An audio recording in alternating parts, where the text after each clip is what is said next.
정용실의 뉴스 브런치.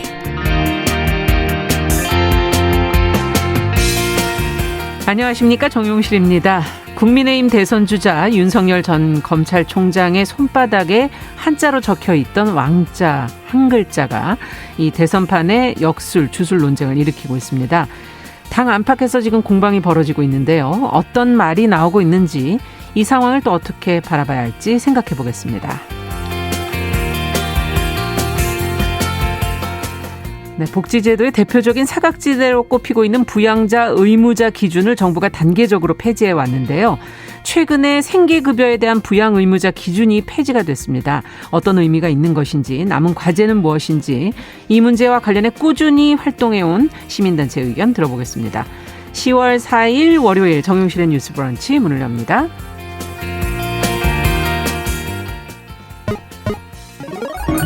Ladies and gentlemen. 새로운 시각으로 세상을 봅니다. 정용실의 뉴스 브런치 뉴스픽. 네, 정용실의 뉴스 브런치 어제 일요일 코너를 들어보셨는지 모르겠습니다. 뉴부심 뉴스 브런치 부설 심리연구소라는 제목으로 일요일 11시 5분에 또 여러분 찾아뵙고 있고요. 뉴스 브런치 항상 유튜브와 콩 앱 열고 있습니다. 둘 다 화면을 보시면서 라디오 이용하실 수 있습니다. 지금 유튜브로 한 430분 정도 들어오셨네요. 감사드립니다. 자, 첫 코너 뉴스픽으로 열겠습니다. 월요일, 수요일 이 두 분과 함께합니다. 전혜연 우석대 개공 교수님 안녕하세요. 네, 안녕하세요. 전혜연입니다. 네, 전지현 변호사님 안녕하세요. 네, 안녕하세요. 네. 자, 앞서 말씀드린 지금 국민의힘 대선 주자들 사이에서 토론이 끝난 후에 지금 주술 논쟁이 벌어졌는데 어떤 상황인지부터 저희가 좀 정리하고 한번 좀 고민을 해보죠. 이 문제에 대해서. 전혜영 교수께서 좀 정리해 주시겠어요? 네, 사실 대선이 다가오면 여의도에서 카더라 통신이 많이 나오긴 합니다. 뭐 어떤 후보가 어떤 주술가를 만나서 어떤 걸 받아대더라. 심지어는 성형을 했는데 그게 뭐 예뻐 보이기 위해서 성형한 게 아니라 뭐 눈썹 더하기도 네, 하고. 뭐 그런 이제 예. 소문은 많았습니다. 그런데 이게 이제 표면으로 드러난 적은 그렇게 많지 않았었는데 네. 이게 토론회에서 느닷없이 하게 된 배경은요. 최근 TV 토론 화면에서 국민의힘 윤석열 후보의 손바닥에 한자 왕이 써져 있는 것이 잡혔었고 네티즌들과 일부 정치인들을 중심으로 이게 한 번이 아니라 예전에도 있었다라고 논란이 이제 커진 겁니다. 당내에서 비판 여론이 나왔는데 지금 같은 후보이죠. 홍준표 후보가 부적선거 포기해라. 정치의 격을 떨어뜨리는 유치한 행동이라고 지적을 했고 네. 유승민 전 의원은 뭐 최순실까지 소환을 해서 네. 오방색타랑하던 최순실 같은 사람과 무엇이 다르냐 이렇게 꼬집었습니다. 네. 물론 지금 이제 국민의힘이 오는 8일 2차 컷오프를 통해서 8명의 후보를 4명으로 이제 압축을 합니다. 그러다 그러네요. 보니 예. 뭐 후보들 간의 신경전이 가열돼서 그럴 수도 있지만 어쨌든 이 논쟁이 국민의힘을 또 벗어나서 국민의당에서도 비판 여론이 나왔는데 네. 안철수 대표가 이번 대선이 과학 대 미신, 팩트 대 괴담, 해결사 대 선무당의 대결이 될 것이라면서 대한민국이 과학 정신에 기반한 합리성이 관철된 나라가 되길 바란다. 이렇게 강조를 했고요. 민주당에서는 이 왕자가 어떤 정치 철학과 연관된 것이 아니냐적으로 비판을 했는데 대통령은 왕이고 윤석열 후보의 정치 비전은 절대 왕정이냐 이렇게 지적을 했고 정의당의 심상정 후보는 여러 번, 그러니까 한 번도 아니고 3번씩 토론회 때마다 손바닥에 왕자 적고 나오는 것 좀 이성적이지가 않다. 자기 체면으로 대통령이 되겠다는 자신감 부족이다. 이렇게 지적이 됐습니다. 그런데 네. 이게 이제 윤석열 후보 측의 해명을 좀 들어보니 네. 같은 아파트에 사는 지지자들이 토론이 있을 때마다 응원한다는 뜻에서 손바닥으로 적어준 거라고 하고 이거 지우려고 했는데 잘 안 지워졌다. 네. 근데 논쟁이 지금 이제 부적 뭐 이른바 논란이었는데 이게 이제 개명 논란으로까지 이어졌어요. 무슨 논란이요? 개명? 예, 이름을 바꾸는 것에 대한 논란으로 또 이어졌는데 이 윤석열 후보 측에서 논평을 내면서 홍준표 후보를 겨냥해서 홍준표 후보의 이름이 원래 홍판표였는데 예. 이 홍준표가 된 것은 역수링에 지어진 것이다라고 했더니 홍준표 후보 또 측이 어떻게 반박을 했냐. 예. 이게 당시 검찰청 선도위원이었던 성명 철학자가 판과 뜻은 같으면서도 발음이 다른 준자라고 고칠 것을 충고해 준 과정이니까 같이 비교할 대상이 아니다라고 하면서 윤석열 전 총장의 그 부인 김건희 씨가 개명했다고 하는데 그것 한번 따져볼까요? 라는 식으로 반격을 했습니다. 근데 사실 저도 이 소식을 전해드리긴 합니다만 예. 이 대선 후보 경선이라는 것은 대선 후보의 뭐 경제 철학, 정치 철학, 그렇죠. 외교안보 분야의 정책, 예. 비전을 겨루는 장이어서 사실은 이게 좀 더 부각됐으면 어떨까라는 아쉬움이 있는데 맞아요. 어쨌든 정치권에서 워낙 논란이 되고 있는 이 부정 논란, 개명 논란 그리고 제가 방송에 언급하지 않겠지만 사실 뭐 무슨 색깔의 속옷 어쩌고 하는 속옷 논란까지 이어지고 있어서 좀 비판적 시각으로 다뤄봤으면 합니다. 네. 이런 얘기까지 저희 방송에서 해야 되나 이런 생각이 들기도 하면서 어쨌든 왜 이 정치하고 주술과의 연결성 과거에도 뭐 지금 앞서도 얘기해 주셨듯이 카더라라는 소문으로라도 들리는 이유는 과연 무엇일까 이런 것도 궁금하기도 하고요. 앞서 얘기해 주신 것처럼 정책이나 본인의 자질 인품 이것으로 좀 경쟁해야 될 대선 후보들이 그것을 경쟁할 게 없는 건지 서로 왜 주술 논쟁이 벌어지는지 이것도 궁금하기도 하고요. 두 분은 어떻게 이 사건을 보셨는지 좀 얘기 듣고 싶습니다. 이게 네, 토정비결 한 해 네. 처음에 이 토정비결 보고 4주 가끔씩 보는 분들이 꽤 있으세요. 네네. 특히 이런 정치라든지 관직 같은 경우에는 관운이라 그러잖아요. 이게 내가 시험 공부처럼 노력해서 얻을 수 있는 게 아니라 뭔가 이런 정치 구도라든지 그게 운이 좌우를 하는 것들이 분명히 있단 말이에요. 예, 그렇죠. 그래가지고는 이게 운세를 점치는 주술을 가끔 이렇게 보는 예. 분들이 있는 것 같고 이렇게 관직에 있는 사람들도 내년 임지에 어디로 가게 될지 뭐 내가 장관이 될지 뭐 총장이 될지 이런 것들 관련해서 보는 분들이 많아요. 예. 그래서 좀 정치판에는 이런 얘기들이 많이 나오는 것 같은데 이번에 윤석열 후보 같은 경우에는 이 왕자가 유성펜으로 써 있다 그러는데 붓글씨로 쓴 것처럼 두껍게 돼 있단 말이에요. 그냥 볼펜으로 찍찍거린 게 아니라 거기다가 이게 왜 보였냐면은 보통 저도 좀 모션이 크거든요. 말할 때. 근데 이렇게 손바닥을 마주하게 하지 이렇게 카메라를 향하게 하는 적은 거의 없어요. 그렇죠. 많지 않은데요. 예, 근데 이게 마치 무슨 장풍을 쏘는 것 같이 보여가지고는 시청자들 눈에 더 띄인 게 아닌가 싶은데 그래서 저게 뭐냐 또 이게 네티즌들이 똑똑하잖아요. 그래서 봤더니 왕자가 써있고 확대해서 찾아서 본 건가요? 예, 그러니까 지난해 한 무속인이 유튜브에서 뭐라 그러냐면 가기 싫은 자리에 억지로 가야 할 때 뭐 힘을 실어준다고 했다 뭐 이런 얘기들이 있더라고요. 그래서 뭔가 주술의 힘에 그 토론을 윤석열 후보가 지나치게 의지하는 게 아니냐 지금 이런 얘기들이 나오고 있는데 네. 근데 무슨 그러니까 하늘의 힘으로 뭐 점지를 해가지고는 뭐 비를 내리게 하고 이렇게 이런 건 아니니까는 그렇죠. 우리가 왜 포춘 쿠키 같은 거 많이 보고 또 아침에 신문 뭐 오늘의 운세 이런 것도 보잖아요. 그래서 주술에 의지한다고까지 하는 거는 좀 지나치게 지금 당내 경쟁이 심하다 보니까 나간 게 아닌가 그런 생각이 드는데 제가 지적하고 싶은 거는 네. 캠프 측의 대응이란 말이에요. 예. 홍준표 대표 측에서 주술이다 그러니까 뭐라 그러냐면 계명이라든지 속옷 얘기를 언급을 했거든요. 그거는 너 주술이지 하니까 너는 주술 안 했냐 이렇게 하는 거란 말이에요. 네. 그럼 우리 똑같이 주술한다밖에 안 되는 거고 외부에서 볼 때는 주술하는 사람들이구나 이렇게밖에 안 되는 거거든요. 그러네요. 그리고 또 이렇게 지지자 할머니 분이 이거를 써줬다 이렇게 얘기를 했는데 물론 그 말이 사실일 수도 있어요. 근데 이번 한 번이 아니라 지난번에도 있었기 때문에 이걸 또 안 믿는 분들도 많으시더라고요. 예. 그래서 뭐 그 얘기를 하면서 차라리 내가 검사하면서 재판하면서 변론을 해봤지만은 토론은 사실 처음이잖아. 너무 빡빡하게 그러지 말고 그냥 넘어가시면 안 될까요? 그냥 차라리 이렇게 뭐 솔직하게 시인을 하고 넘어가는 편이 더 자연스럽지 않았을까. 이거를 이건 난 지지자가 해준 거다. 홍준표 후보 당신도 그랬잖아. 이렇게 대응을 하는 게 오히려 논란을 확산시킨 측면이 있다고 봅니다. 네, 어쨌든 캠프의 대응이 좀 미숙했다 이렇게 지금 판단을 하고 계시는 거네요. 전혜영 교수께서는 어떻게 보십니까? 저는 이게 만약에 그냥 오락 프로그램이라던가 그냥 우리가 유쾌하게 볼 수 있는 예능 프로그램이었다면 이게 재미나 막 그렇죠. 뭐 주술 믿어요 이 정도인데 사실 이게 이제 대한민국을 대표하는 정치 지도자의 자질을 검증하는 자리에서 이게 나왔기 때문에 비판 여론이 커졌다고 봅니다. 그러니까 이런 사건이 발생하는 장소, 시간, 그렇죠. 맥락이 결합돼서 사실 비판이 나온 거라서 전재현 변호사님 말씀하신 것처럼 내가 부주의했다. 다음부터는 주의하겠다라고 했으면 오히려 논쟁이 안 커졌는데 홍준표 후보의 공격에 대해서 개명 논란 얘기하고 뭐 빨간 속옷 얘기하면서 이게 더 커진 거예요. 그래서 캠프 측의 대응이 좀 미숙했다 이렇게 생각을 하고요. 좀 또 하나는 제가 이 왕자가 아니라 만약에 뭐 희망, 뭐 민생 먼저 이런 거였어도 과연 이렇게 됐을까 보는데 그 내용 글자 그렇죠. 내용 이제 정치인들이 쓰는 예. 용어 중에 뭐 백성 이런 용어 사실 쓰면 안 되는 용어거든요. 예. 민주주의 시대이고 봉건주의 뭐 그렇죠. 시대 봉건주의 얘기죠. 시대이고 하니까 예. 굉장히 좀 조심해야 되는 용어고 국민들을 지칭하는 용어라든가 표현할 때도 뭐 또 장애인 지칭할 때도 굉장히 우리가 그쵸. 인권 감수성에서 많이 생각을 하잖아요. 네. 그래서 윤석열 후보가 최근에도 여러 가지 발언을 하면서 말실수가 많았는데 그런 부분에 대해서 어떤 본인의 철학이라든가 이런 걸 한번 쫙 다듬어서 용어를 좀 할 필요가 있다.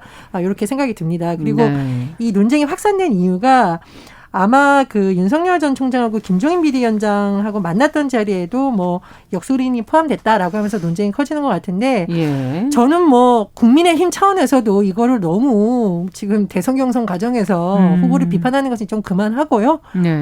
말 그대로 좀 정책 논쟁으로 다시 돌아왔으면 하는 바람이 있습니다. 네. 어쨌든 중요하지 않은 부분이고 정책 논쟁이 더 중요한 것이다라는 지적과 더불어서 그 철학적인 그 생각, 그 지도자의 용어, 언어 하나도 좀 신경 써야 되지 않겠는가 하는 지적까지 좀 해주셨습니다. 더 하실 얘기가 있으세요? 전재현 변호사께서? 이게 윤석열 캠프 측에서요. 홍준표 대표가 이렇게 비판을 할 때 그 특유의 그런 묘한 말투랑 표정이 있거든요. 근데 이거를 접하면은 화부터 내고 어떤 게 영리한 대응인지 잘 모르는 것 같아요. 그래서 예. 좀 행동은 조심, 대응은 영리 이렇게 좀 조언을 드리고 싶고 네. 이 논란은 저도 어디 중요한 회의 있을 때 그런 징크스 같은 게 있어요. 꼭 파란색 옷을 입고 그다음에 시계는 금속줄을 차고 귀걸이는 금귀걸이를 해야지 일이 잘 풀리더라고요. 그래서 그냥 이런 정도로 넘어가면 어떨까 하는데 징크스 정도로. 근데 오늘 제가 이제 이거를 보고 아침에 왕자를 손바닥에다 쓰고 나왔거든요. 그래서 장풍도 쏴보고 그랬는데 뭐 다른 때보다 유난히 자신감이 있거나 그런 효과는 없더라고요. 그래서 다음번 토론 나오실 때는 윤석열 총장이 좀 더 말하는 내용에 신경을 쓰고 왕자는 그냥 지우고 정 쓰고 싶으면 차라리 발에다가 쓰시라. 그렇게 말씀드리겠습니다. 저는 제가 드리고 싶은 말씀은 네. 사실은 이게 의전이라는 게 뭐 과잉 의전이 되면 문제겠죠. 근데 그게 아니라 상대방에 대한 배려라든가 내가 서 있는 자리에서 이 행동과 이 어떤 그렇죠. 말이 적절한가를 좌우하는 거잖아요. 예. 우리나라 대통령 중심제의 국가이다 보니 대통령의 말 한마디 한마디가 기록이 되고 대통령의 심지어 어디를 방문했냐가 주가를 들썩이기도 그럼요. 하고 그런 영향이 있습니다. 그렇기 때문에 더 주의해야 된다고 보고요. 네. 참고로 제가 예를 하나 들어보면 의료인이 왜 입원해 있는 할머니하고 고스톱 치는 장면이 오히려 따뜻한 미담이 됐잖아요. 네. 그런데 똑같이 고스톱을 치는 건데 만약 대선 후보가 거기 캠프 관계자들 격려해 준다고 고스톱 쳤다. 이러면 난리가 날 겁니다. 그렇죠. 그래서 이 시간과 장소에 적절히 맞는 언어 구사나 이런 것도 필요하다. 이런 말씀 드리고 싶습니다. 네. 무엇보다 언어 구사를 특히 맥락 속에서 잘 맞춰서 해줬으면 좋겠다는 그런 바람도 얘기해 주셨고. 자, 뭐 이 사건은 어떻게 마무리되는지 지켜보면서 저희가 또 후속으로 관련된 그 후보 토론 내용도 좀 검토를 해보도록 하겠습니다. 자, 두 번째 뉴스로 가보도록 하죠. 지금 강경화 전 외교부 장관이 국제노동기구 ILO의 차기 사무총장 선거에 지금 후보로 나섰다고 하는데 지금 노동계 반응은 그렇게 좋은 것 같지는 않아요. 좀 차가운 반응이다 이렇게 보도들이 나오고 있거든요. 왜 그런 건지 일단 관련 내용을 좀 점검해 보고 한번 살펴보겠습니다.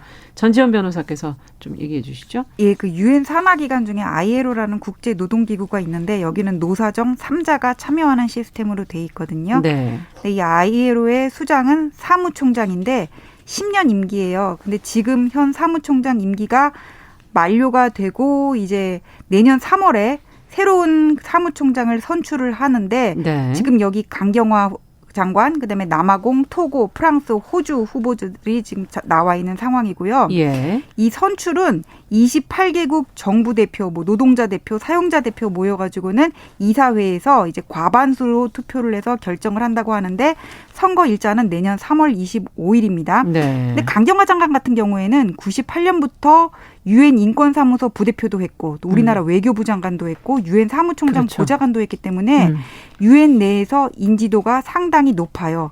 그다음에 아시아계 여성으로는 처음이고 만약에 정부 지원이 잘만 뒷받침만 된다면은 상당히 당선 가능성이 있다 이렇게 점쳐지고 있는데 국제사회의 이런 시각과는 별개로 네. 국내에서 별로 시선이 그다지 곱지는 않은 거예요. 그러니까 물론 국내에서. 전체는 그런 건 아니고는 네. 노동계랑 정의당의 비판이 있는데 3일날 민주노총 논평을 보면은 좀 과격하게 얘기를 했어요. 누울 자리 보고 다리를 뻗어라 이렇게 얘기를 했단 말이에요. 그러면서 예. 한국은 노동 후진국인데 무슨 이런 나라에서 ILO의 사무총장을 하냐 이렇게 얘기를 했고 공약의 강경화 장관 공약의 문제점도 지금 지적을 했는데 강경화 장관은 국제통화기금이나 IBRD를 통해서 개도국의 일자리를 창출하고 또 기후 변화에 따른 산업 구조 조정을 지원을 하고 플랫폼 노동자에 대한 복지 제도를 확충하겠다 뭐 이런 공약들을 내놓았는데 예. 민주노총에서는 이거 가지고 되겠냐. 팬데믹 이후에 노동자의 어떤 평등한 지위 회복이 관건인데 새로운 사회계약에 대한 논의가 빠져 있다. 지금 이렇게 얘기를 하고 있고 정의당에서는 노동 선진국이냐 우리나라가 리더 배출 자격이 없다. 자숙해라 이렇게 얘기를 하고 또 노동자 대표 지금 민주노총 대표가 민주노총 수장이 구속돼 있는 상황이잖아요. 그렇죠. 이런 나라에서 무슨 ILO의 후보자를 선출하냐 이렇게 좀 강경하게 비판을 하고 있습니다. 네. 자, 우리나라에서 뭐 여성 사무총장이 나오면 좋겠다 이런 바람은 당연히 있겠지만 지금 여러 국내의 시선들을 조금 들여다볼 필요는 있을 것 같아요. 여러 의견들이 지금 나올 수 있을 것 같은데 조금 내용을 좀 더 짚어보도록 하죠. 저희가.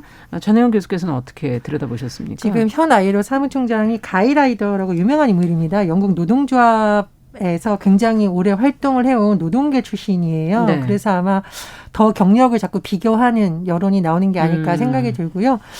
저는 강 장관의 경력 중에서 유엔 인권 최고 대표 사무소 부대표를 지낸 점은 굉장히 또 주목할 만하다고 생각을 합니다. 그렇죠. 노동 문제 내에서도 다시 들여다보면 여성 노동자라든가 여성들의 비정규직 문제라든가 또 노동계 내부에서의 양성평등 문제는 또 다른 측에서 문제 제기가 되어온 부분이기 때문에 예. 만약에 강 장관이 된다면 그런 부분이 좀 나아지지 않을까라는 기대 여론이 일각에 있는 것 같아요. 네. 자, 그럼에도 불구하고 민주노총이라든가 정의당의 지적을 좀 새겨들을 필요가 있다라는 것은 예.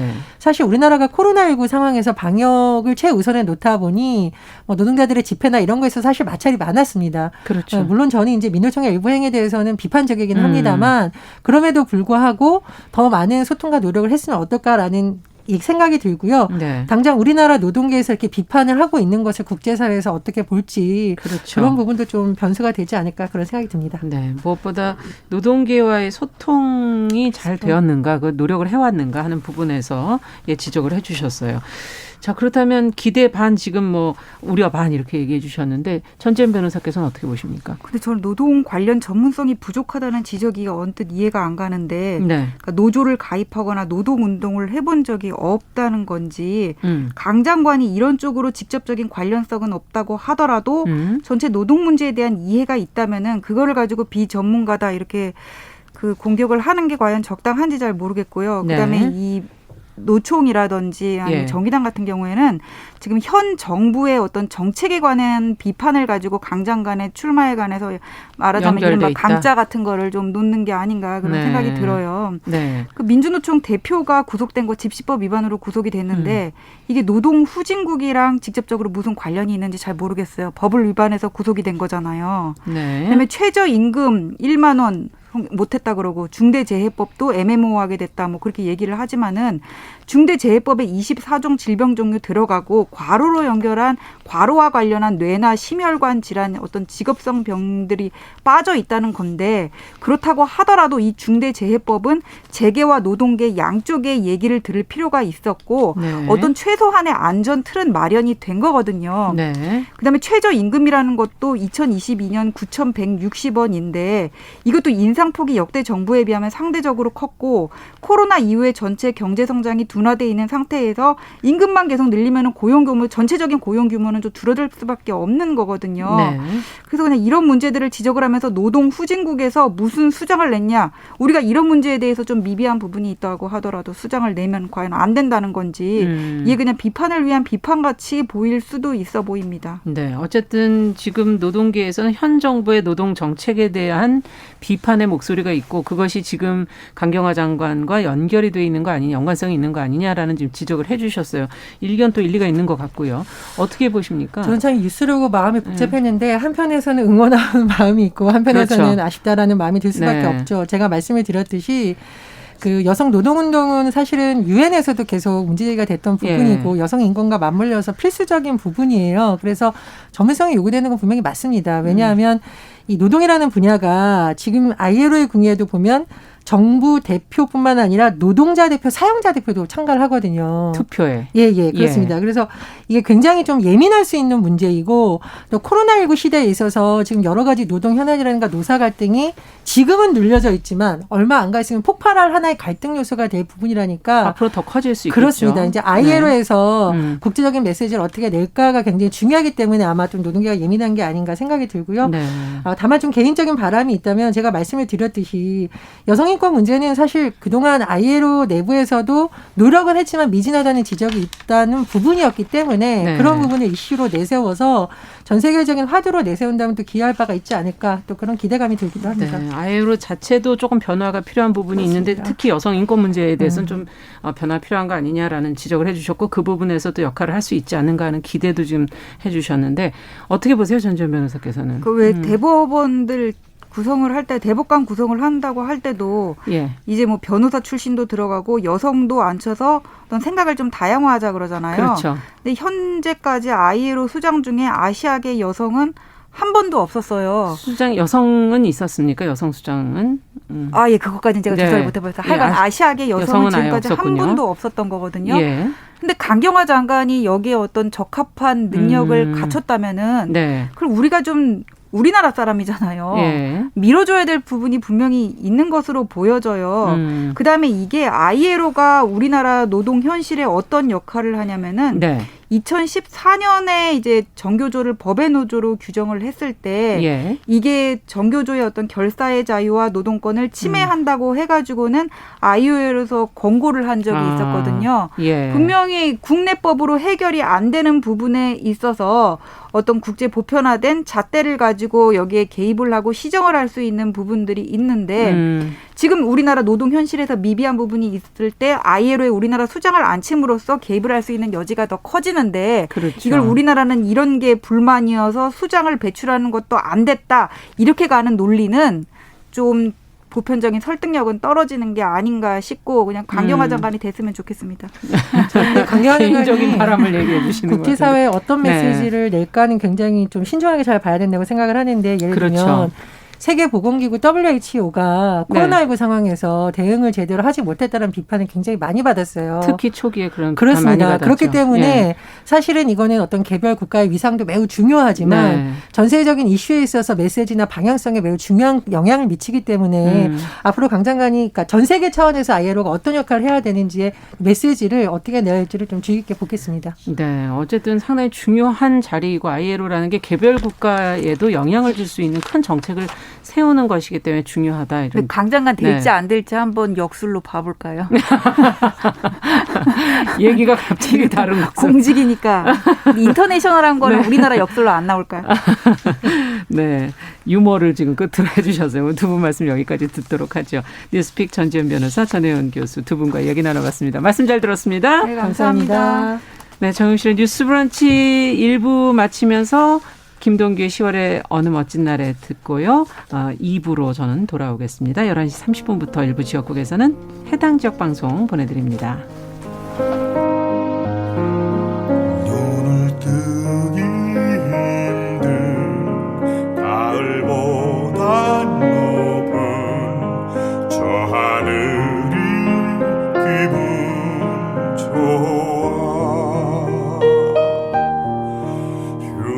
아치면 나를 깨운 전화 오늘은 어디서 뭘 할까 창밖에 앉은 바람 한 점으로 사랑은 가득한 곳 널 만난 세상 더는 소원 없어 바람은 죄가 될 테니까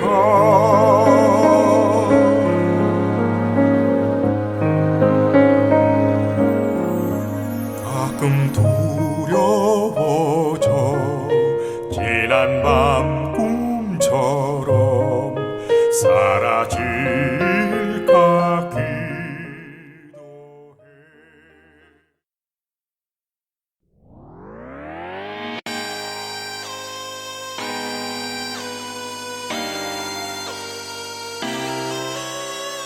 어떤 사람들은 삼루에서 태어났으면서 자신이 삼루타를 친 것처럼 생각하며 살아간다라는 말이 있어요.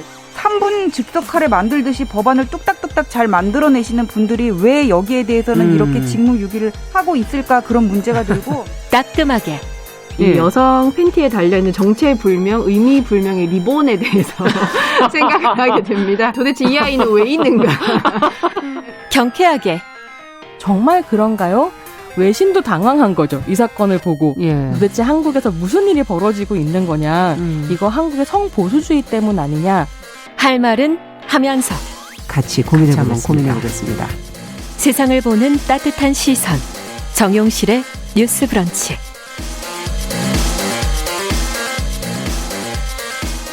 네, 정용실의 뉴스 브런치 듣고 계신 지금 시각 11시 31분입니다. 한 가지 이슈를 좀 집중적으로 들여다보는 월요 인터뷰 시간입니다. 오늘은 60년 만에 폐지가 된 생계급여 부양 의무자 기준에 관해서 좀 얘기를 해볼까 합니다. 그동안 이 부양 의무자 기준 때문에 어려움이 많다는 지적들이 있었는데 어떤 어려움이 있었는지 또 남은 과제는 과연 없는지 빈곤사회연대 김윤영 활동가와 함께 이야기 좀 나눠보겠습니다. 안녕하십니까? 네, 안녕하세요. 네, 반갑습니다. 그 노인과 장애인, 뭐 한부모 가구 등 저소득층에 대한 생계급여 부양 의무자 기준이 지금 이제 폐지가 됐는데 60년 만에 변화하다 이런 지금 보도들이 나오고 있거든요. 직접 그 현장에서 보실 때는 어떤 의미가 있다고 보시는지요? 네, 지금 부양의무자 기준이 생계급여에 한정해서 좀 큰 폭으로 완화 조치가 이루어졌습니다. 네. 그래서 정부에서는 이를 60년 만에 폐지다라고 표현을 하고 있는데 사실 다소 좀 어폐가 있긴 합니다. 왜냐하면 법상 부양의무자 기준은 기초생활보장법에 여전히 남아 있고요. 예. 그런데 생계급여 부분에서 재산 9억 이상 그리고 연봉이 1억 이상 되는 부양의무자들을 제외한 예. 나머지 부양의무자를 가진 수급권자들에게 수급권을 보장하겠다라는 이야기이기 때문에 큰 폭의 완화이기는 하지만 완전히 폐지됐다라고 보기에는 조금 어려운 한계가 있어요. 네. 그럼에도 불구하고 이렇게 변화할 때 기존 사각지대의 상당 부분이 해소된다라는 것도 맞긴 하기 때문에 어쨌든 부양의무자 기준이 계속해서 축소되어가는 과정이라고 할 수 있을 것 같습니다. 네. 부양의무자 기준이 기존의 빈곤 사각지대를 만들어 왔었던 문제라든지 그리고 복지 제도가 사실상 빈곤의 대물림을 좀 방치하게 하는 그런 제도로서 있었다라는 것을 고려해 볼 때 네. 폐지가 되어간다는 사실 자체는 좀 반갑게 받아들일 수 있을 것 같습니다. 네. 어쨌든 전체로 봤을 때 부양 의무자 기준이 폐지라기보다는 좀 축소로 판단을 하고 계시는 거군요. 지금 생계급여에 한해서 지금 이제 얘기를 해주셨는데 이 부분 의료급여랑 이게 두 가지로 있는 겁니까? 어떻게 되어 있습니까? 기초생활보장제도에는요. 네. 생계급여, 의료급여, 주거급여, 교육급여. 네. 네, 크게 이렇게 한 4가지 정도가 있고요. 예. 여기에 이제 생계의료급여 수급자의 경우에는 뭐 장제급여라든지 해상급여처럼 아이를 낳거나 예. 아니면 사망했을 때 급여들이 있어요. 예. 크게 보면 이렇게 4가지 급여가 있는데 꾸준히 부양의무자 기준은 폐지가 되어 왔습니다. 2015년에는 교육급여에서 부양의무자 기준이 폐지가 됐고요. 네. 2018년에는 주거급여에서 폐지가 됐습니다. 예. 근데 이번 생계급여 같은 경우에는 앞서 설명드린 것처럼 다소 다르게 완전히 폐지는 아니고 일부 아주 상층부에 대해서는 남겨놓고 좀 폐지가 되는 형식으로 이루어지게 되었는데요. 예. 지난 겨울에 그 송파구에서 돌아가셨던 그 어머니에 대해서 혹시 기억나죠? 기억하시는 네. 네, 이수역에서 노숙을 하던 아들이 발견되면서 이제 어머니의 5개월 지난 시신이 그렇죠. 발견되는 사건이 있었는데요. 이분들 같은 경우에도 생활이 굉장히 공공했지만 생계급여와 의료급여는 받지 않고 있는 주거급여만 받는 수급자였습니다. 왜냐하면 부양의무자 기준 때문이었는데요. 네. 저희가 부양의무자 기준이라고 하면 보통 자녀들의 부양을 받지 못하는 노인의 문제를 생각하기 쉽지만 예. 사실 현실 속에서 문제는 훨씬 다양하게 일어나고 있습니다. 예를 들어서 이들 가구와 같이 이혼을 한 전 남편이 부양의무자가 되는 경우인데요. 그러네요. 보통 이혼한 전 남편이 부양의무자가 된다는 것은 이해가 되지 않지만 내가 수급 신청을 하는 자녀가 그 자녀의 아버지가 되는 것이기 때문에 그렇죠. 일촌간의 관계를 맺고 있어서 부양의무자가 됩니다. 네. 이런 관계에서는 흔히 이제 연락이 가는 것을 원하지 않아서 급여를 신청하지 않게 되는 이런 문제가 많이 발생하는데요. 사실 이게 부양의무자 기준이 만들어내는 가장 핵심적인 사각지대 원인 중에 하나이기도 했죠. 예. 그러니까 그 부양의무자에게 충분한 부양 능력이 없거나 실제 받고 있지 않다라는 걸 입증할 수 있는 경우에도 일단 연락이 가서 내 주소가 드러나거나 그렇죠. 나의 경제 상황이 나타나는 것, 이게 가족들에게 알려지는 걸 좀 꺼리는 경우들이 많이 있거든요. 네.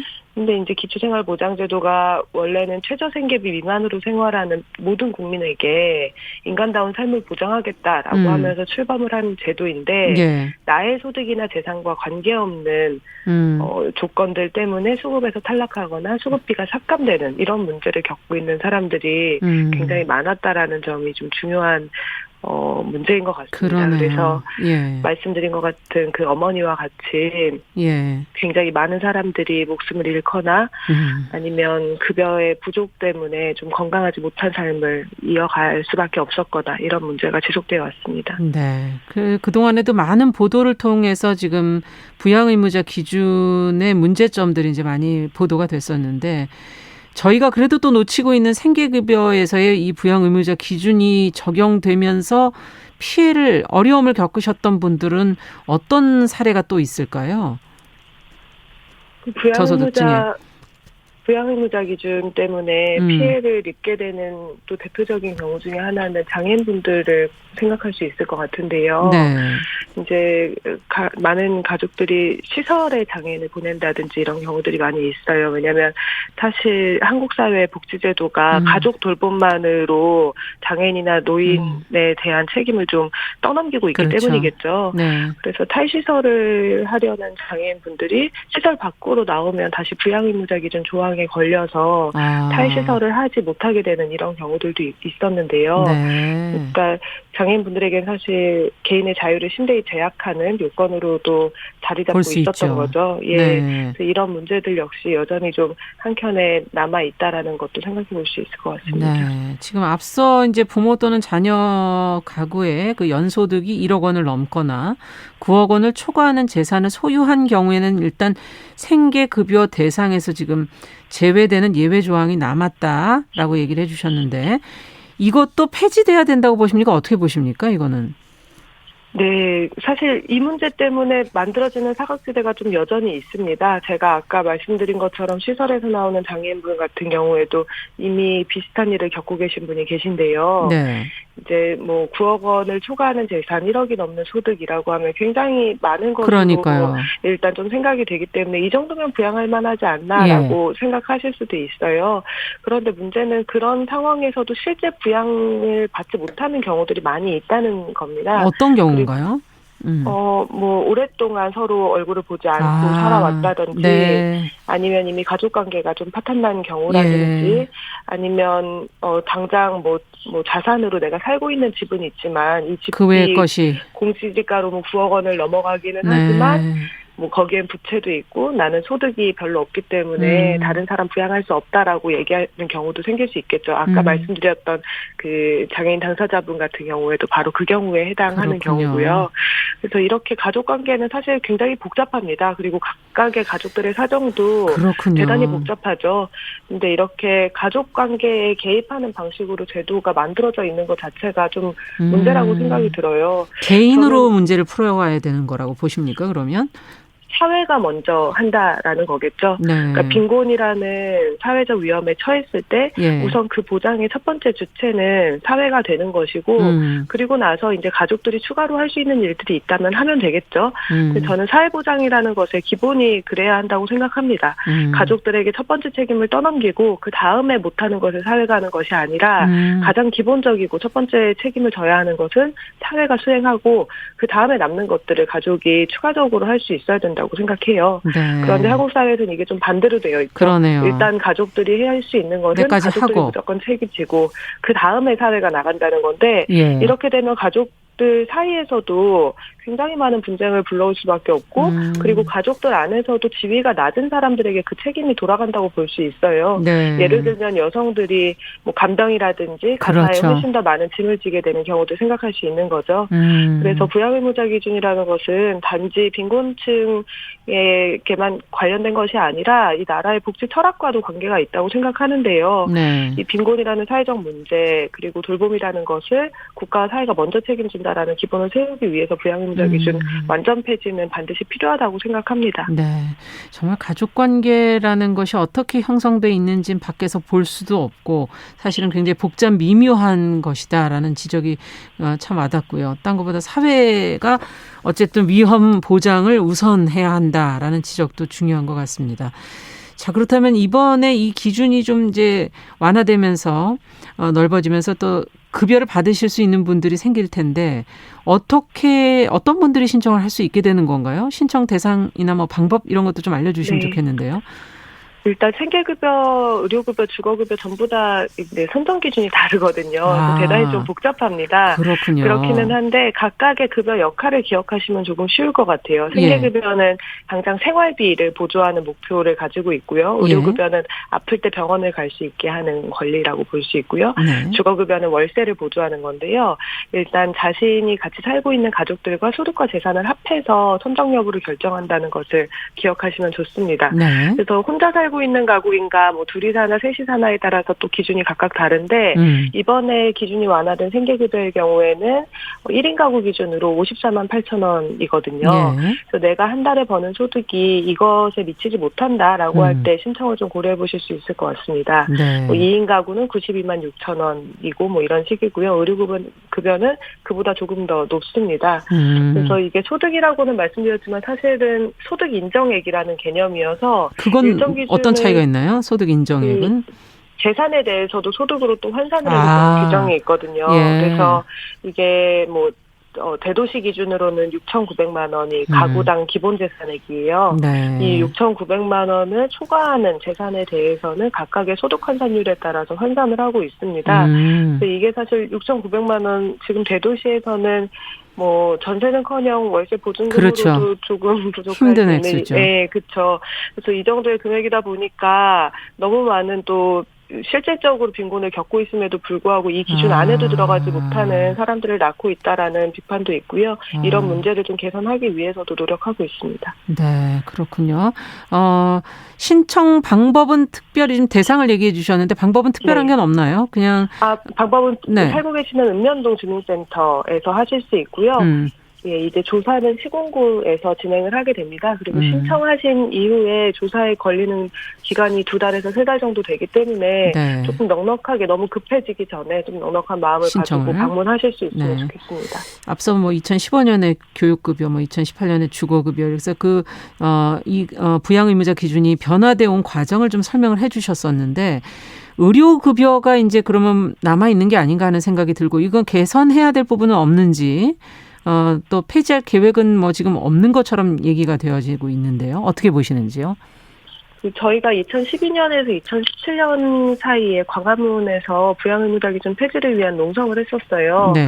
그래서 5년간 이 농성을 빈곤단체와 장애인단체들이 모여서 진행하면서 이제 대단히 많은 지지를 받기도 했고, 그리고 이제 대통령 대선 공약으로도 부양의무자 기준 폐지가 약속이 되었습니다. 네. 그래서 구체적으로는 원래 2020년에 수립돼 2차 기초생활보장제도 기본계획 안에 부양의무자 기준 완전 폐지에 좀 로드맵을 넣겠다라는 게 보건복지부 장관의 당시 약속이었었는데 사실 이게 수립되지 않았습니다. 그래서 저희는 대단히 좀 아쉽고 그리고 공약을 좀 파기한 일이라고 생각하고 있는데요.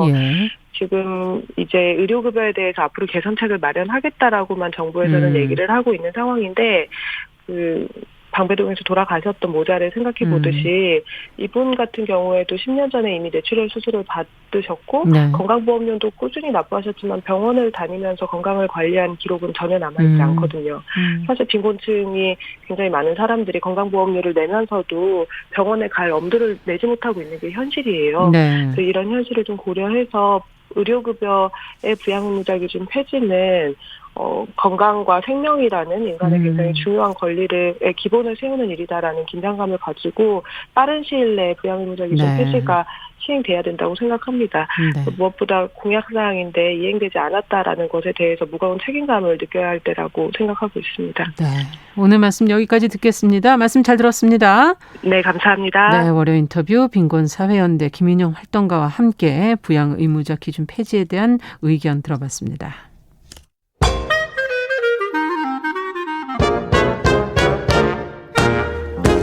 모두가 행복한 미래 정용실의 뉴스 브런치.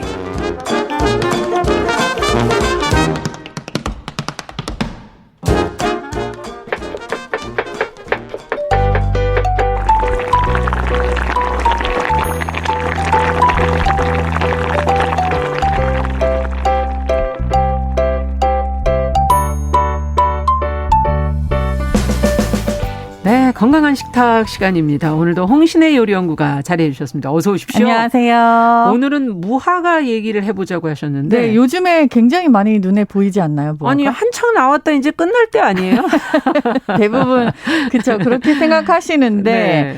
요즘 나오는 무화과들 보면은 색깔이 그 옛날에 한참 나올 때의 무화과랑 조금 다르지 않나요? 어머, 자세히 못 봤네요. 아, 조금 초록색이죠. 요즘 나오는 거. 아, 맞아요. 뭐 안 익은 걸 땄나? 이렇게 그쵸, 물어보시는 그쵸. 분들도 되게 많고요. 아니에요? 네. 아닙니다. 네. 지금 나오는 무화과부터가 진짜 맛있어요. 무화과의 제철이 언제냐라고 물으신다면 네. 10월부터 11월까지라고 저는 말씀을 드려요. 아, 근데 왜 이렇게 일찍 나왔나요? 그렇죠. 이게 이제 종자에 따라서 약간 다른 건데 쌀도 이제 조생종이라는 게 있잖아요. 예. 조금 일찍 수확하는 거.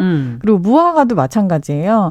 근데 무화과 자체는 우리나라에서 나오는 거를 대부분 잘 모르고 계세요. 많이들 즐기시진 않죠. 우리나라 무화과가 진짜 오래됐고 너무너무 맛있거든요. 그래요. 우리나라 무화과가 중국에서 들어온 건 맞지만 그게 기록이 정말 아주 오래전부터 있을 정도로 역사가 아주 네. 뭐 무화과도 그렇지만 석류도 그렇고 우리나라에서 나오는 거라서 이게 조금 제 수입인 줄 그렇죠. 외래종이지만 수입 과일은 아니고요. 아니군요. 한국에서 재배가 되고 심지어는 한국에서 재배가 너무 맛있게 돼서 진짜 좋은 것들이 일본으로 수출이 엄청나게 되고 있는 그런 실적이에요. 그래요. 우리께. 그렇죠. 그러다가 지금 이제 약간 코로나 사태로 인해서 수출길이 조금 막히면서 좋은 것들이 이제 우리가 국내로. 내수용으로 좀 돌아섰잖아요. 빨리 먹어야 되겠군요. 그래서 지금 11월까지 굉장히 맛있는 무화과가 나오는 철이라 오늘 무화과 이야기를 좀 해볼까 합니다. 그래서 고르셨군요. 네. 근데 무화과 맛이 무슨 맛이냐고 물어보시는 분들 간혹 있으세요. 무화과 정영실 아나운서 안 좋아하시나 봐요. 아니 많이 안 먹어봐가지고. 무화과가 일단 네. 약간 생긴 게 뭔가 되게 친숙하진 않고 안에 뭔가 씨 같아서. 그렇죠. 100% 안에 씨밖에 없는 것 같고 그렇다고 껍질을 먹는 건지 어디를 먹어야 되나. 가육은 조금밖에 없는데 네. 뭔지 잘 모르잖아요. 맞아요. 무화과는 사실 통째로 그냥 그대로 다 먹는 열매예요. 그대로 다. 네. 맛이 뭐냐라고 물으신다면 네. 요즘에 그 오징어 게임 때문에 유행하는 달고나 있잖아요. 네. 그 달고나에 포도 주스를 같이 먹는 느낌이라고 생각하시면 돼요. 아주 묘한데. 네, 그 정도로 되게 달고 뭔가 되게 농후한 그럼 그런. 제가 안 익은 걸 먹었나 봐요. 아, 떫으셨어요? 약간 떫을 때가 있더라고요. 무화과가 떫기가 되게 쉽지가 않은데요. 근데 이제 그게 여름 무화과를 조금 일찍 드셨기 때문이라고 맞아요. 말씀을 드리고 싶어요. 여름에 먹었어요. 여름 무화과가 좋냐 안 좋냐 이런 말씀을 드리는 게 아니라 종류가 완전 다르기 때문에 맛이 조금씩 차이가 있어요. 우리가 흔히 7월에 이렇게 보면은 나와 있잖아요. 국도 고속도로 이렇게 가다 보면 무화과 한 바구니 써 있어요. 10,000원 써 있는 거. 네. 그걸 보면요. 약간 핑크빛이 돌면서 네. 아래쪽엔 파랗고 길쭉으름해요. 길쭉해요. 그걸 안에를 딱 쪼개면 약간 핑크빛 그 씨앗 같은 게 이렇게 나오잖아요. 그게 도우핑이라는 품종의 무화과예요. 이 무화과는 외래종이고 그러면서 우리나라에서는 이제 7월부터 나올 수 있는 무화과예요. 일찍 먹는 무화과가 약간 맛이 뭔가 밍숭맹숭해요. 맞아요. 그렇기 때문에 사람들이 무화과 맛이 뭔지 모르겠다라는 얘기가 예. 있고 근데 이게 지나고 나서 지금 10월이 됐죠. 네. 10월이 되면서부터 나오기 시작하는 무화과가 아까 말씀드린 청무화과. 이 이름이 바나네 무화과인데 요거는 과육이 조금 더 두껍지만 그런데 안에를 쪼개고 보면 굉장히 빨개요. 빨개요. 안에가. 그리고 겉에는 초록색이고 약간 풋풋한 그 껍질을 뚫고 들어가면 굉장히 달고난 느낌이 있는 그런 무화과예요. 그래서 무화과 이거는 되게 맛있네 이런 얘기를 하실 수 있는 것들. 그때 선입견 때문에 못 사고 있는. 그렇죠. 요 시기를 조금 지나고 나면은 되게 동그랗고 빨간 무화과가 나와요. 약간 보라색이기까지 한데. 그건 또 뭐예요? 이게 우리나라 토종 무화과예요. 재래종 무화과. 근데 이 무화과는 그 복렛이라고 하는 품종인데 이게 되게 작고 영국이나 유럽에 많이 다녀오신 분들은 서양에서 블랙피그라고 하는 걸 드셔보셨을 거예요. 까만 무화과. 굉장히 밤톨같이 생겼는데 겉에가 시꺼멓고 안에 딱 열면 피같이 뚝뚝 빨간물이 떨어지는 무화과가 있어요. 그게 되게 달거든요. 이 복렛이가 약간 그거랑 비슷해요. 그래서 우리나라 재래종 무화과를 한번 드신 분들은 무화과를 절대 7월에 안 드시죠. 기다렸다 뭔지를 드시죠. 몰라서 먹은 거죠. 그냥 나와 있길래 한번 도전해 봤는데 그렇죠. 밍숭맹숭해서 그다음부터는 도전을 못 하고 있는 거죠. 채소 같은 느낌이 있죠. 네, 이걸 무화과가 어떻게 먹어야 되나. 네. 가을이 깊어가면서 훨씬 더 맛있어지고 뭐 어떤 경우는 11월 말까지 혹은 12월 초까지 나올 때가 있어서 이게 남쪽 영암에서 많이 길러지거든요. 영암에서. 그래서 요거 조금 기다렸다가 지금 나오는 바나네나 아니면 복렛이 같은 재래종 무화과를 드시기를 조금 권해드리고 싶어요. 근데 질문이 많아요. 왜냐면 무화과를 씻어야 되는데 어떻게 좀 빡빡 씻다 보니까 껍질이 막 벗겨지면서 근데 그 안에 보면 이렇게 뭐라 그럴까요? 이렇게 벌어진 부분이 있죠. 있잖아요. 네. 그 부분이 뭐든지 이렇게 깨끗하게 씻어줘야 되잖아요. 생으로 먹으려면. 그걸 또 씻다 보니까 그게 다 이렇게 막 부서지기도 하고. 네. 이게 이렇게 말씀드리면 참 무례하게 들릴 수 있지만 네. 너무 씻는 것도 안 좋은 겁니다.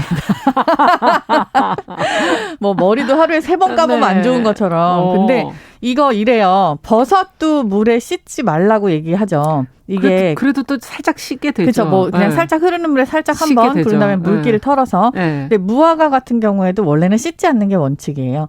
이게 꽃이면서 꽃이 안에 숨어 있는 열매잖아요. 근데 열매가 터져 있기 때문에 거기 이물질이 들어가지 않을까? 아니요. 그 이물질 그냥 되게 자연적인 현상인 거고 뭐 웬만한 이물질이 끼지 않기 때문에 무화과 나무 자체를 약간 병충해 방지용 나무로 심어서 다른 작물들을 보호하는 역할로 옛날에는 사용을 많이 했었어요. 이게 뭐 벌레가 끼냐? 그렇지가 않고 희한하게 무화과에는 무슨 뭐라도 하나 딱정벌레라도 하나 붙어있는 경우를 잘 보기가 쉽지가 않아요. 그래요. 신기하네요. 그래서 커피나무 옆에도 항상 무화과가 있고요. 뭐 열대지방에 가도 뭐 전 세계 어디를 가더라도 벌레가 꼬일 것 같은 그런 작물 옆에는 무화과를 심어요. 그렇군요. 네, 그 정도로 걱정 안 조금 하셔도 친화적인데 되네요? 그리고 웬만하면 이게 열매고 꽃을 같이 먹는 거기 때문에 다 친환경으로 재배를 할 수밖에 없고 농약 같은 거를 치지 않습니다. 그래서 닦아서 먹는 건 아니고 그대로 먹어도 되고 또 제일 많이 물어보시는 게 뭐냐면 껍질을 먹어도 되냐. 지금 그거 물어보려고 그죠? 했었어요. 네. 아니 껍질 이렇게 시퍼런데 이렇게 두꺼운데. 제가 어느 음식점에 갔더니 그 요리사분은 껍질을 깎아서 주셔서 그걸 보고 저도 그 다음부터는 깎아 먹어야 되나? 왜냐면 껍질이 좀 약간 까실까실하다 그래야 될까요? 그럴 수 있죠. 네. 네. 그건 이제 그런 느낌을 싫어하시는 건 개인적인 취향입니다만 껍질까지 드시는 게 원래 맞고요. 껍질에 독이 있다 이런 얘기가 있는 게 방금 제가 말씀드린 병충해를 예방하는 그런 나무라서 이게 약간 뭔가 뿜어내는 게 남다른 그런 성분이 있는 거죠. 그렇지만 모든 식물과 모든 새싹에 다 독이 있잖아요. 그런가요? 그거를 사람들이 먹고 충분히 소화할 수 있는 양이기 때문에 우리는 그걸 그냥 그대로 즐길 수가 있어서 껍질은 드셔도 됩니다라고 자신 있게 말씀을 드리고 꼭 닦아야 되냐? 그렇지 않다. 하지만 제가 무화과를 세척하는 방법은 물이 아니고요. 그러면 키친타올. 네. 키친타올로 겉에 묻어있는 뭐 말씀하신 것처럼 인공적인 먼지라든지 뭐 이런 게 있을 수 있어요. 그런 것들 보고 닦고 털어내고 그리고 밑에 터져 있는데 안에 실제로 뭐가 들어가 있는지 그런 걸 육안으로 확인하고 그냥 드시는 게 제일 좋아요. 자, 어떻게 먹어야 되냐 이걸 또 많이 물어보세요. 뭐 과일처럼 먹는 거냐? 그쵸. 아니면 뭐 요리에 넣어서 먹는 거냐? 맞아요. 무화과를 어떻게 먹어야 되냐. 예. 이거 제일 맛있게 먹는 방법은 사실 따서 생으로 먹는 게 제일 맛있어요. 생으로. 우리가 뭐 케이크집이라든지 디저트에 보면 맞아, 항상 올라가 있더라고요. 그쵸? 생으로 그냥 잘라서 이렇게 올라가 네. 있잖아요. 모양도 예쁘지만 맛 자체가 있어서 그리고 되게 재미있는 게 재배가 되는 작물이 진짜 많잖아요. 그래서 사시사철 다 나올 수 있고 무화과가 그게 안 돼요. 그렇기 때문에 무화과는 철이라는 게 있어서 우리가 막 보관이 좀 고속도로에도 어렵군요. 보관도 어렵고 보관은 무조건 3, 4일 이상은 되지가 않고요.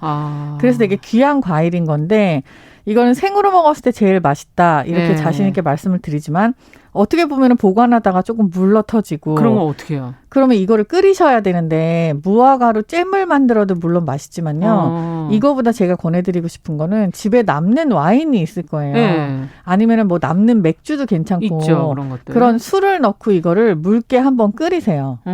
그런 다음에 다 조금 끓고 나면은 설탕을 한 2스푼을 넣고 네. 거기다 소금을 2꼬집을 넣어서 간을 하세요. 예. 이렇게 한 거를 소스처럼 가지고 있다가 냉장고에 넣어두시면 이게 소스를 네, 상하거나 그러지 않거든요. 예. 이미 과일당이 있는데 또 설탕이 들어가고 술이 있으니까 그렇죠. 요거를 고기 찍어 드시는 거예요. 무슨 고기? 오리고기, 돼지고기, 뭐 소고기 다 좋은데 특히 삼겹살하고 이게 굉장히 잘 어울려요. 삼겹살. 우리 왜 한동안 와인 삼겹살도 되게 그쵸, 유행했잖아요. 그쵸. 예. 근데 이 와인 삼겹살 같은 느낌에 달짝지근한 무화과 느낌이 있어서 그걸 소스처럼 소금 조금 해가지고 같이 찍어 먹으면은 삼겹살이 한 10점 먹으면 느끼하다 하시는 분이 10점 뒤에 이거 한 번 찍어 드시고 리셋. 또다시 10점을 먹을 수 있는.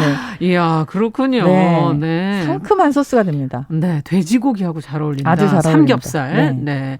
그러면은 건조하게 말린 무화과 그렇죠. 있더라고요. 말린 무화과를 그 베이킹 하시는 분들은 좀 사용을 하시는데 그거 동그란 것들은 대부분 다 이스라엘산이에요. 우리나라 말린 무화과가 지금 가을에 무화과 나오는 철 아닐 때는 많이 판매를 하는데 그렇군요. 대부분 청무화과, 바나나 무화과를 말려서 쓰거든요.